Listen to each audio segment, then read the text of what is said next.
subscribe. Hello everyone, welcome back to our channel JNTUH R22. So today in this video we are going to talk about what are the principles that support the usability. Okay, principles to support the usability. These are the principles that are designed to support usability. Okay, usability principles are mainly categorized into three key areas. One is learnability, another one is flexibility, the other one is robustness. First, learnability. What is meant by learnability? Learnability is nothing but it is the ease with which new users can learn the system. For example, if I am a new user, when I come back and open any software application that you have built, as a new user, I should be able to understand it. Okay, I should be able to understand what things are going on. I should be able to understand how to use it. Okay, I should be predictable. Okay, what are the outcomes of the actions? What are the outcomes of the actions?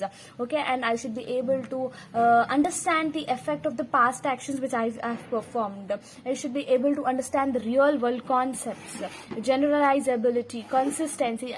All this comes under learnability. Okay, next one is flexibility. Flexibility is nothing but the degree to which a system supports multiple ways of interaction. Okay, if I am a user, like as a user, how I am interacting with different types of system is called as flexibility. For example, key aspects is first one is dialogue initiative. That means it's a only user control over the interaction. If I am the user, only I will be having the control over the system. This is called as dialogue initiative. Next one is multi-threading. In flexibility we have different. The first one is dialogue initiative, the other one is multi-threading. That means we can perform multiple tasks simultaneously. Next one is task migratability. That means the task can be transferred between user and the system. Next one is substitutivity. Substitutivity means different ways to perform the same task. If I have to complete this task, I have the other way of completing it also. Okay. Next one is customizability. Users can modify the interface. This is called as flexibility. These are the different types of flexibility. Flexibility is, in simple term, flexibility is nothing but the multiple ways of interaction. Okay, how the system supports the multiple ways of interaction is called as flexibility. Learnability is nothing but as a new user, how I am learning it. Okay, how easy it is. Ease of learning the system is called as learnability. Flexibility is nothing but a system supports multiple ways of interaction is called as flexibility.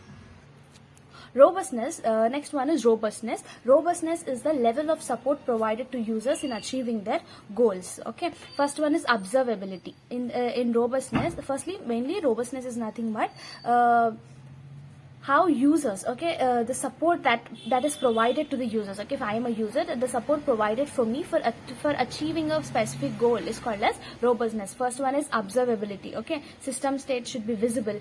Next it should be next one is recoverability. I should be able to recover from the errors. So quick system response, we need robustness. Okay, next one is task confirmation. Like if I've completed any task, I need to get task completed. That means confirmations I need matches the user task. This all comes under robustness. Learnability means learning the system. Flexibility means the support provided for the user to interact in a multiple ways of interaction. Next one is robustness is nothing but the support provided for the user to achieve a specific goal is called as learnability, flexibility, and robustness of these are the principles of the usability. Okay, next one, standards. Standards are nothing but, you already learned what is standards. The standards are nothing but the certain goals or the certain guidelines. It must be followed. Yes, it has to be followed. Okay, are formals, established rules or guidelines that designers must follow. Okay, must follow to ensure the consistency and usability. For example, we learned in the previous lecture also what is there are different types of standards. First one is ISO standard, international standards. Okay, ISO standards, international standard organization. These international standards, these are developed by the organizations like ISO. Example like ISO 9241. Okay, this is an international standard. What it says, ergonomics of human system interaction. Next one is industry standards. Industry standards are nothing but these are followed across specific industries. For example, for one specific industry, we will be having that standards. It's called as industry. Okay, web standards and all. Next one is company standards. Company standards are nothing but these are defined by the organizations. Okay, for a specific organizations. UI guidelines of the companies. This all comes under company guidelines. Industries, company, international standards, industry standards, and company standards. These are about the principles to support the usability and standards.